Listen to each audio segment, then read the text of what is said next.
Irmãos, que bom que os irmãos que estão aqui vieram, que bom que você também que está em casa separou esse tempo para cultuar a Deus conosco. Vamos abrir as nossas Bíblias lá na carta de Pedro, a primeira carta de Pedro. 1 Pedro, capítulo 1. Vamos ler dos versículos 13 até o 16. Primeira carta do apóstolo Pedro, capítulo 1, dos versos 13 até o 16.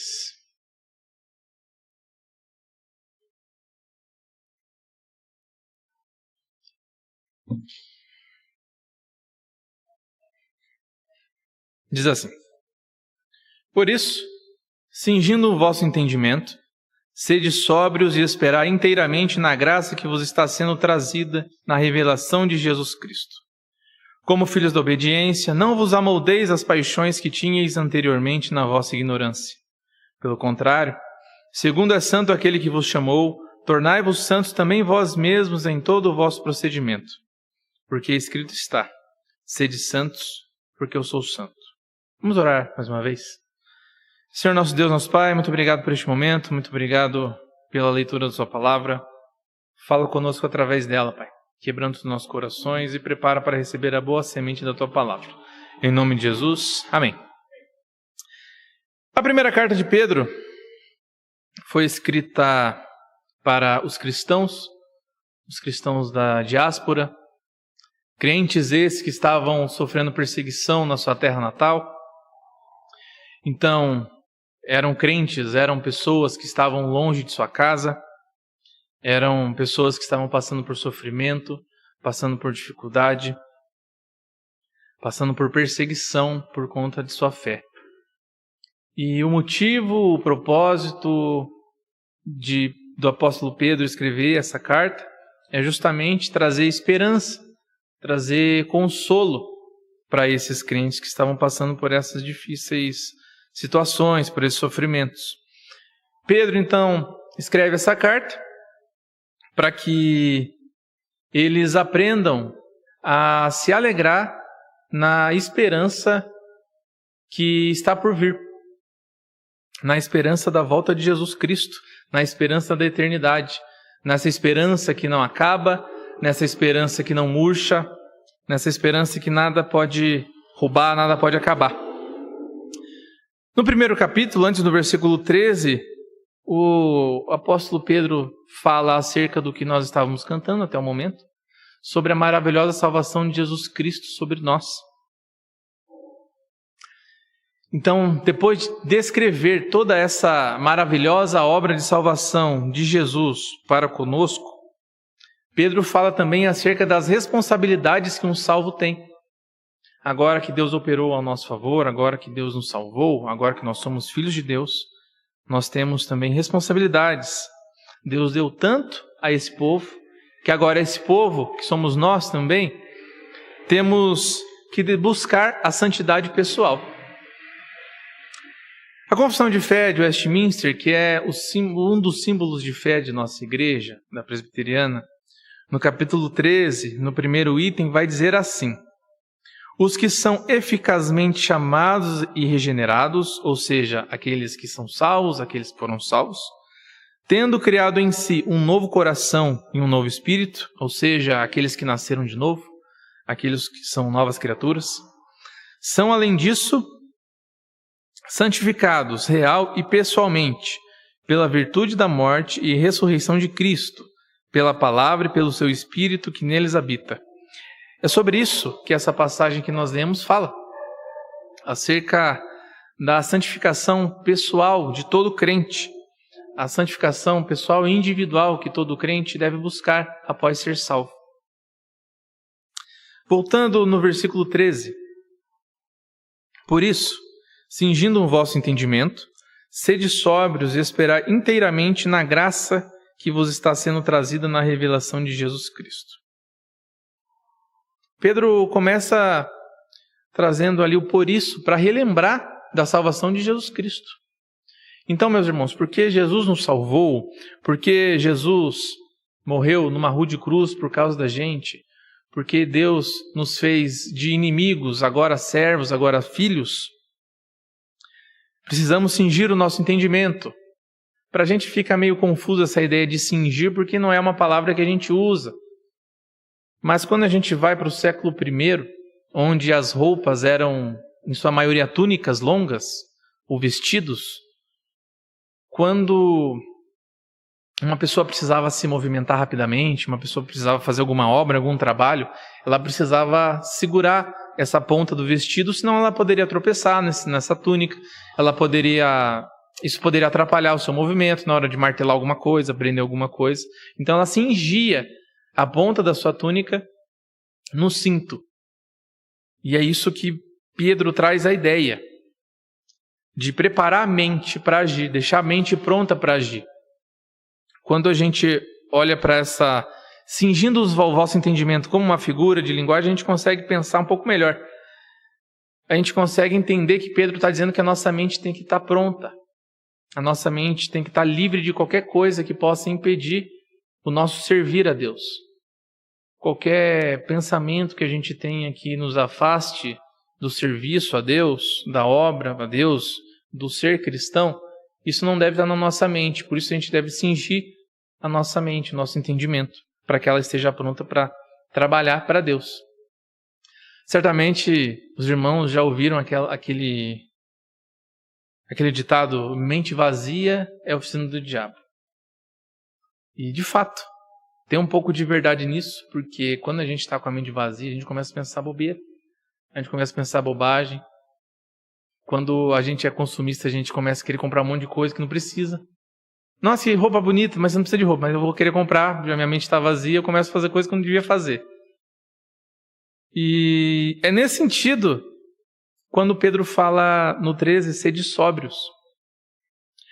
Porque se a nossa mente está vazia, a gente não consegue ter foco. A nossa mente vai para todos os lugares possíveis.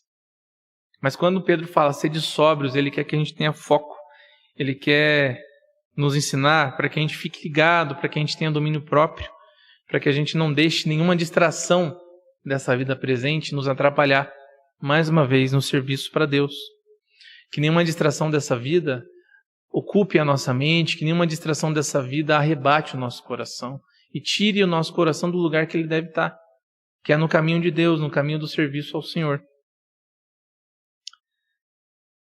Quando nós passamos por muitas dificuldades, por muitas situações negativas na nossa vida, nossa esperança vai minguando, não vai? Nossa esperança vai diminuindo, vai ficando mais fraca. Por quanto mais tempo você passa por uma situação difícil na sua vida, e essa situação não passa, mais a sua esperança diminui, mais a sua esperança enfraquece.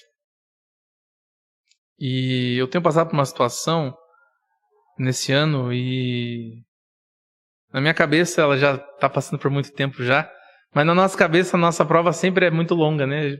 Por nós a nossa prova duraria 5 segundos e já passava. Mas se fosse da nossa maneira, Deus não trabalharia na nossa vida. E ainda mais, essa esperança diminui ainda mais quando a gente fica buscando acalento, fica buscando remédio, fica buscando satisfação, contentamento em coisas desse mundo, em coisas vãs, como buscar ter a minha esperança num chefe, ter a minha esperança num governante, num prefeito, num governador, num presidente, seja ele qual for, ter a minha esperança em algum líder espiritual, no pastor, ou em qualquer outro homem, qualquer outra mulher, qualquer outra pessoa. Só que quando nós olhamos para as Escrituras que foram escritas, inspiradas por Deus, por homens que sofriam, por homens que sabiam que é sofrer bastante, que a esperança dos homens bíblicos também minguavam, também iam diminuindo, iam ficando enfraquecidas. Não é à toa que Elias, por exemplo, depois de passar por uma aprovação ali com Jezebel, ele entra em depressão e quer morrer, não quer mais viver. A esperança deles mingua. E não é pecado a esperança minguar. Acontece, gente. Nós não somos super-heróis, nós não somos Deus, a nossa esperança mingua mesmo. Por isso que a Bíblia nos chama, nos convida, nos ordena para que essa esperança seja depositada em Deus. Que essa esperança seja depositada na glória futura que nos espera, na eternidade. É isso que o Jackson falou. Ele não deseja morrer, ele quer ver Jesus voltar. E é essa esperança que a gente tem que ter. Quando Jesus voltar. Porque quando Jesus voltar, não haverá mais tribulação, não haverá mais dor, não haverá mais desemprego, não haverá mais doença, não haverá choro, não haverá mal nenhum mais, não haverá mais pecado. Só veremos nós e o nosso Senhor. É claro que nós podemos acreditar e devemos acreditar que Deus opera hoje. Afinal de contas, Deus opera hoje. Deus faz grandes maravilhas pelo seu povo. Mas o que ainda virá é muito maior. Afinal de contas, é a conclusão de tudo que Deus começou a fazer na história do mundo. E um dia Ele vai terminar. E é nesse final, que não é bem um final de história, que nós devemos focar. Quando Jesus voltar para buscar a sua igreja, que somos nós. E o lado bom é que a cada dia está mais perto. A cada dia está mais perto. Aguenta mais um pouquinho, meu irmão. Está chegando o dia. Versículo 14. Como filhos da obediência, não vos amoldeis as paixões que tinhas anteriormente na vossa ignorância. De acordo com Efésios 2, o apóstolo Paulo começa dizendo que nós éramos inimigos de Deus, nós éramos filhos da desobediência, nós éramos filhos da ira, nós andávamos conforme o mundo queria que nós andássemos, nós pensávamos de acordo com o diabo, basicamente, queria que a gente pensasse. Mas a partir do versículo 4, Paulo também fala que através da obra salvífica de Jesus Cristo, nós não somos mais isso. Eu não sou mais filho da desobediência, mas agora eu sou filho da obediência. Eu não sou mais filho da ira, mas eu sou amado por Deus. Eu não sou mais inimigo, mas agora eu sou chamado filho, eu sou chamado servo de Deus. Nós somos agora novas criaturas, novos seres com nova mente, com novo coração. Logo, como nascidos de novo, nós não devemos continuar nas práticas de outrora, nas práticas de antigamente, nas práticas de quando eu ainda não era uma nova criatura. Eu não devo mais praticar as obras ruins, as obras más, as obras da carne que eu praticava quando eu ainda não era de Jesus. Como nova criatura em Cristo Jesus, eu devo ter novas obras também. Não apenas ser uma nova criatura, mas ser uma nova criatura implica em ter novas obras também. Nós não devemos viver de acordo com o que o mundo quer mais. A gente não deve mais viver de acordo com o molde, de acordo com a forma do mundo. Afinal de contas, a forma, o molde do mundo muda constantemente. O que era bom, o que era agradável há pouco tempo atrás, agora é ruim. Assim como o que era ruim, o que era reprovável antigamente, hoje é bom. Hoje é louvado, hoje é incentivado no mundo. Por exemplo, a traição. Até poucos anos atrás, existia uma lei no Código Brasileiro que você ficaria no mínimo 15 dias preso se você traísse seu cônjuge. Hoje o que a gente mais vê é incentivo à traição. Na mídia social, na mídia de televisão, em novela, em filme, o que a gente mais vê é incentivo. Eu trabalhei num lugar alguns anos atrás que lá praticamente todo mundo traiu o marido e a mulher. E era esquisito se você não fosse desses que traía o marido e a mulher. Então, quando tinha uma convenção do trabalho, já se imaginava de que ia acontecer um monte de traição nessas convenções. Só que isso é a forma, é a maneira que o mundo vive, não é a maneira que nós vivemos. Não é porque o mundo diz que isso é bom, que eu devo agir como se fosse bom mesmo e fazer. Assim também como não é porque o mundo diz que é ruim, que é mal, que eu devo agir como se fosse ruim, como se fosse mal. Afinal de contas, nós não devemos levar em conta necessariamente o que o mundo diz.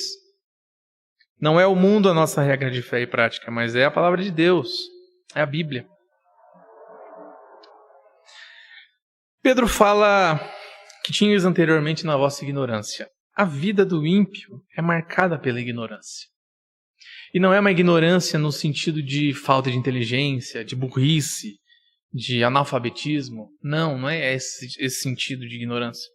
Até porque quando o apóstolo Paulo vai para Atenas pregar para o povo de lá, veja bem, Atenas era a cidade onde mais se produzia conhecimento na época. Os filósofos viviam em Atenas. Tudo que a gente conhece de ciência moderna começou, de certo modo, em Atenas. Paulo vai lá e chama aquele povo de ignorante. Então não é uma ignorância no sentido de falta de inteligência, mas é no sentido de não conhecer a Deus. O ímpio não conhece a Deus. O ímpio não sabe sobre Deus. Aquele que não foi feito nova criatura, ele não sabe de Deus. Ele não conhece a Deus. Mas nós somos nova criatura. Nós conhecemos a Deus. Nós sabemos a quem nós servimos.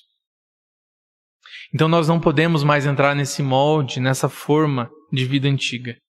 É inconcebível nesse sentido a gente continuar mentindo, então.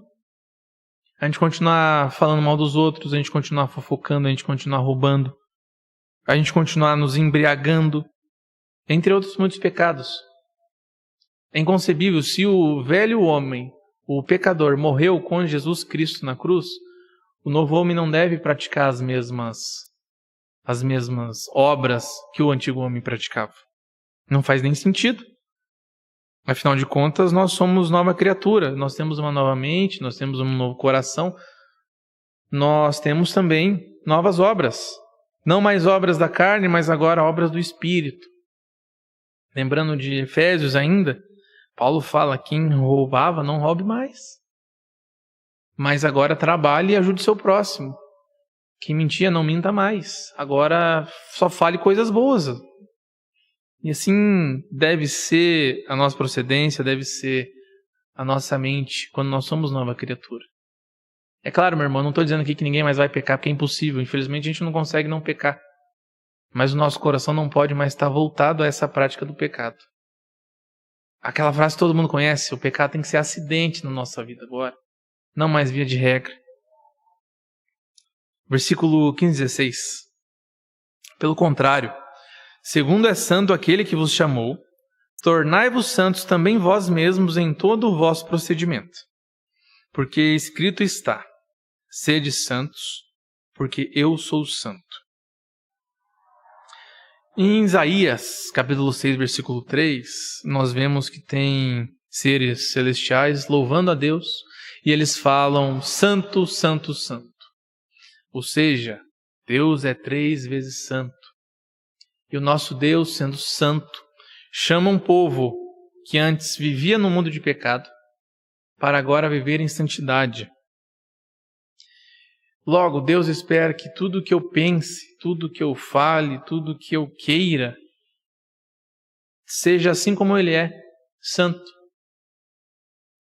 A expectativa, o desejo de Deus para a nossa vida é essa: que o que a gente pense, que o que a gente fale, que o que a gente faça, seja relacionado ao que Ele é, santo.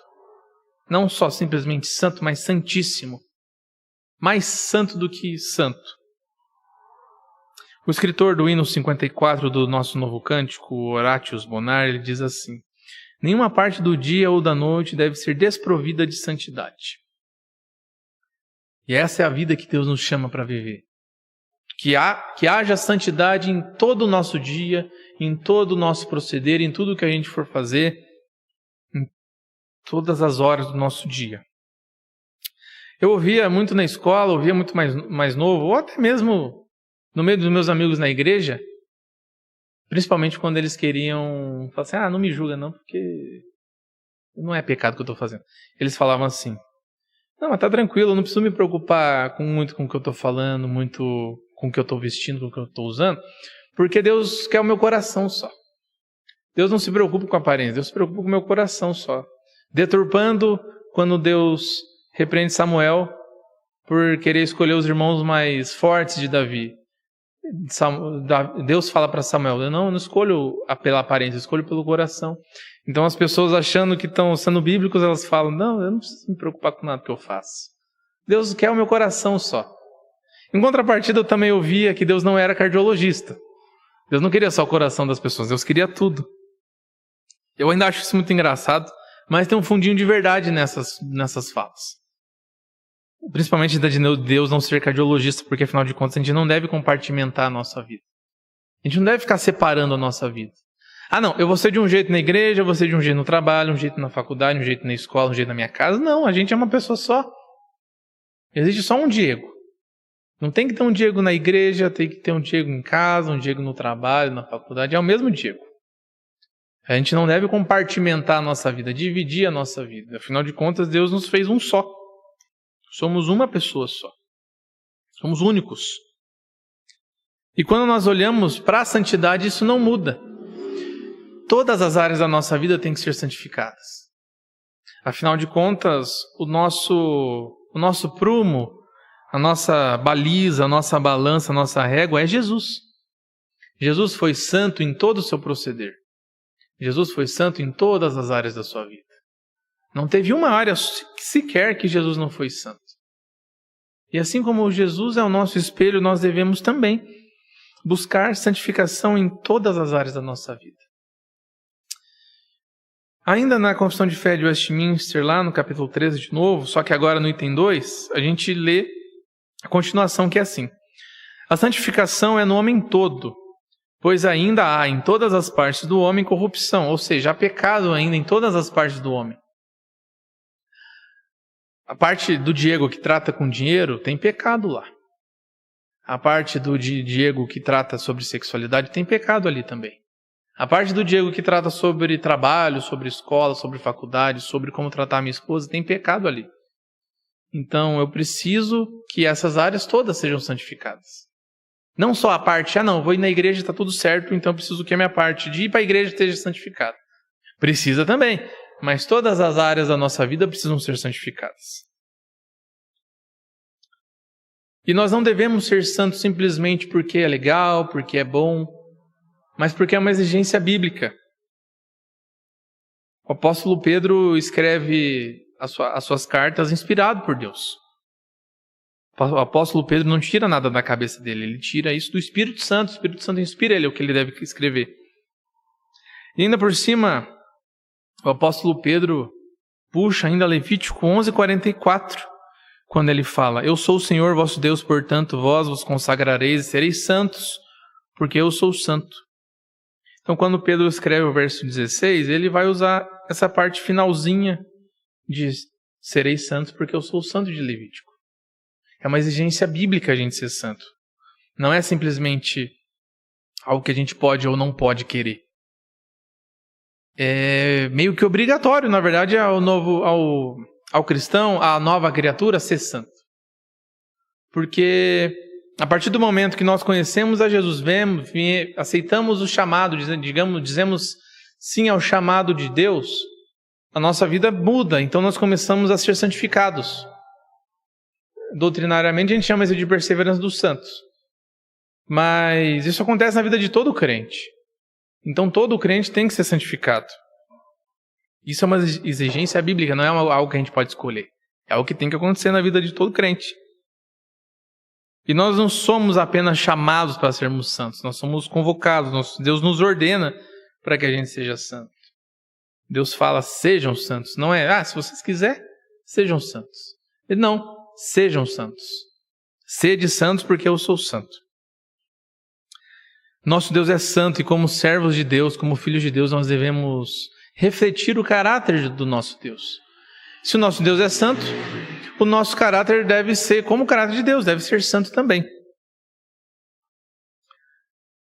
O Warren Wiersbe diz que a palavra revela a mente de Deus. No caso, a palavra de Deus, a Bíblia, revela a mente de Deus. De modo que devemos aprendê-la. Revela o coração de Deus, de modo que devemos amá-la. E revela a vontade de Deus, de modo que devemos obedecê-la. A palavra de Deus é a nossa regra de fé e prática. A palavra de Deus é onde nós sabemos o que nós devemos fazer. A palavra de Deus é onde nós conhecemos o nosso Senhor, o nosso Deus. É nela que nós sabemos que Deus nos ama. É nela que a gente conhece a mente de Deus, onde a gente entende os planos de Deus para a nossa vida, é na Bíblia. E é na Bíblia que a gente conhece o coração de Deus.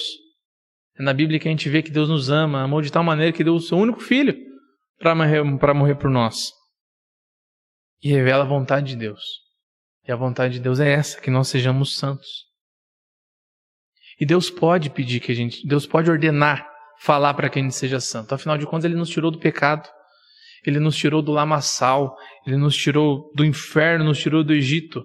Nos tirou do pecado. Me tirou de ser filho da desobediência. Me tirou de ser inimigo de Deus. Para agora eu ser filho da obediência, ser filho de Deus, sou amado por Deus.